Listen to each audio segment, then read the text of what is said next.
በጋዛ የቤታቸውን በር ስመው የተሰናበቱት አዛውንት ታሪክ ልንገራችሁ። በተለያዩ ሶሻል ሚዲያዎች በየዕለቱ ከሚታዩት የጋዛን ሕዝብ ስቃይ የሚያሳዩ ቪዲዮዎች መሃል ሰሞኑን አንድ እናት የቤታቸውን በር እየሳሙ የሚታዩበት ቪዲዮ ተለቆ ነበር።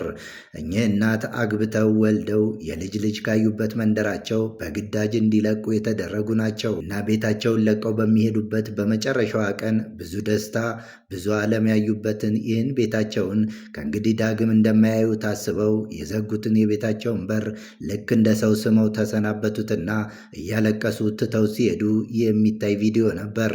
ይህ ከሆነ ከቀናት በኋላም ትናንት በተፈረመው የተኩስ አቁም ስምምነት ግዳጅ ቤታቸውን ለቀው እንዲሄዱ የተደረጉ በሺዎች የሚቆጠሩ የጋዛ ሰዎች ሳይውሉ ሳያድሩ ዛሬውን ወደ ቤታቸው መመለስ ጀምረዋል። ለዘመናት የኖሩበትን ቤት ስመው የተሰናበቱት እናትም ወደ ቤታቸው እየተመለሱ ካሉ ሰዎች መካከል ይገኙበታል። ይህ ለፍልስጤማውያን ብቻ ሳይሆን ስለ እነሱ ላዘኑ፣ ለታገሉና ለተጨነቁ ሰዎችም ታላቅ የምስራች ነው። ይህን ሰላም ዘላቂ እንዲያደርግላቸው ሁሌ ፈጣሪ አይለያቸው።